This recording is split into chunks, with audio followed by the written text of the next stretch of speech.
Joel Embiid, bias raw sa MVP race, mga mahihina lang daw ang kinakayang teams? Dunk ni Davis kay Chet Holmgren, kumalat sa buong mundo. At Draymond Green may hamon sa buong Warriors. Ngunit bago ang lahat, kung gusto nyo ng matibay na basketball shoes, New Adidas Fashion, mabibili lamang sa halagang $1,299.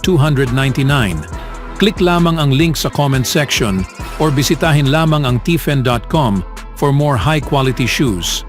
Si Joel Embiid ay nakaharap ngayon sa napakaraming kritisismo dahil sa pagkawala nito sa mga iilang laban sa maagang season dahil na rin sa iba't ibang minor injury. Pinangunahan niya ang 76ers na manalo laban sa Rockets at nagsalita sa media matapos ang game. Siya ay inexpress ang displeasure sa mga taong tinatanong ang mga na-miss nitong laro sa season, sa halip na itanong ang kanyang kalusugan para sa playoff time. Nakikita ko, ngunit hindi ko kontrol ang magkasakit. Hindi ko makokontrol kung namamagaman ang aking tuhod. Ang goal ay magdala ng mahuhusay na manlalaro sa postseason. Kung hindi ko maaabot ang criteria na ito sa loob ng 65 games at hindi ako naglaro laban sa mahuhusay na team sa NBA, as long as handa akong maging dominante sa panahong buwang April, ito lang ang pinakamahalaga sa lahat, ayon kay Joel Embiid. Ang Sixers ay ligtas mangarap patungkol sa playoff spot, kasama ang record nila ngayon na may 25-13 at nakaposisyon sa third seed sa East.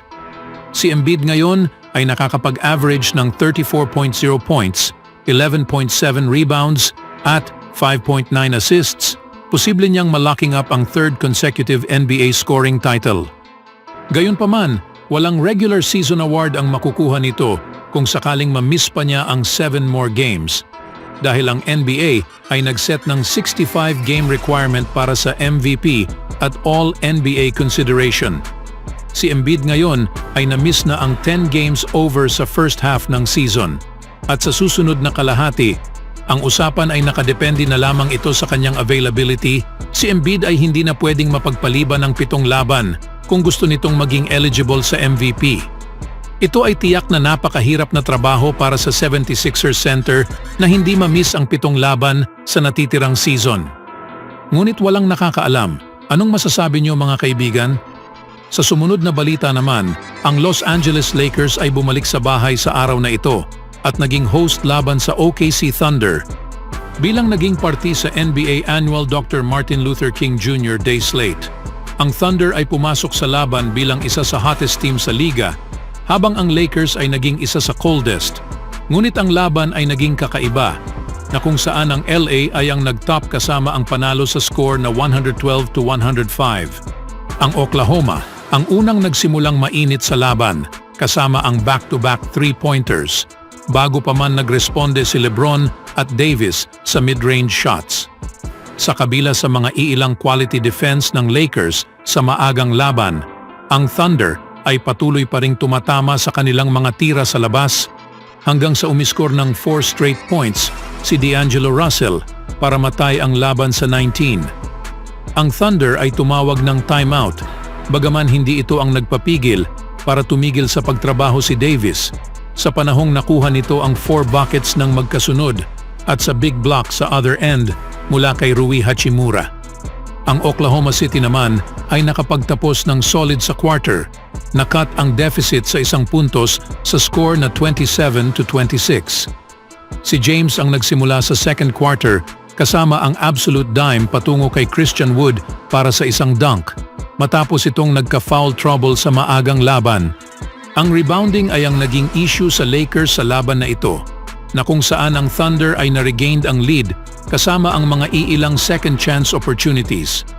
Ngunit patuloy ang pag-init ni Russell para manatili sa laban mula sa kanyang back-to-back triples, bagaman hindi niya naitama ang pangatlo sa buzzer, at ang parehong team ay nagtungo sa locker room na bit-bit ang score na 50-50.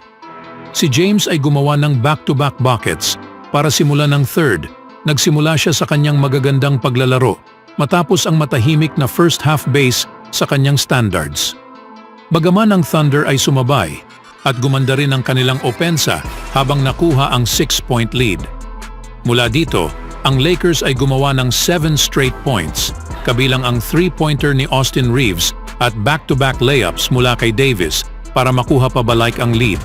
At back-to-back layups mula kay Davis para makuha muli ang lead. Sa wakas ang Lakers ay nagsimula ng nagkontrol sa laban na kung saan si LeBron ay naitama ang triple and then Davis na may 2 monster dunks.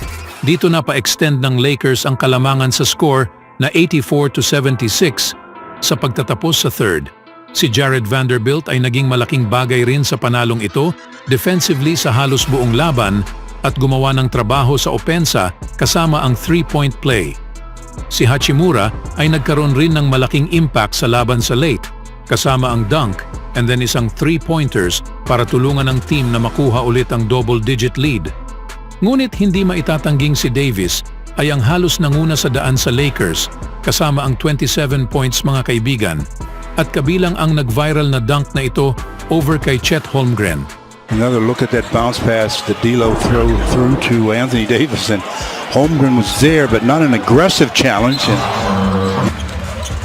Russell bounce, Davis, throw it down, big fella.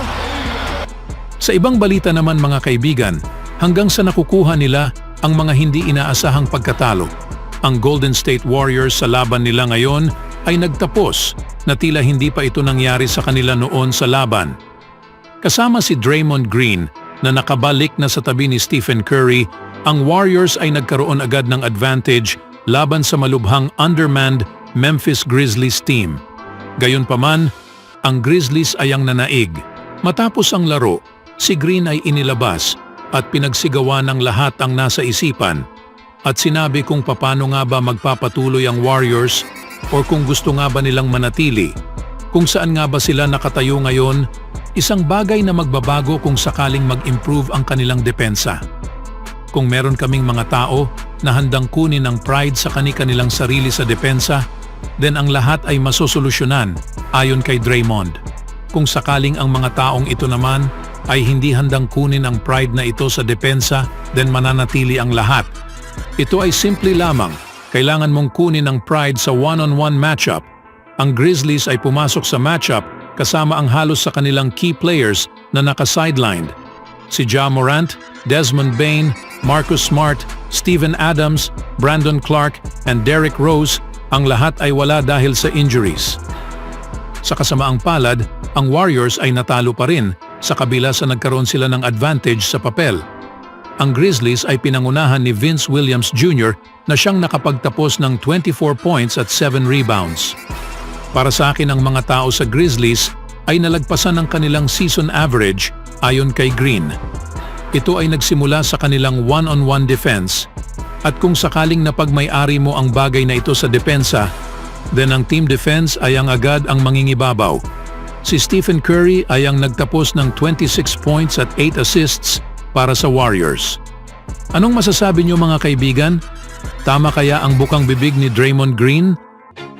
Always do it on my own, so I gotta get through it. And the only thing I know is to love what I'm doing. Never give up, never slow, till I finally prove it. Never listen to the no's, I just wanna keep moving. Keep my head up when I act, head up, that's a fact.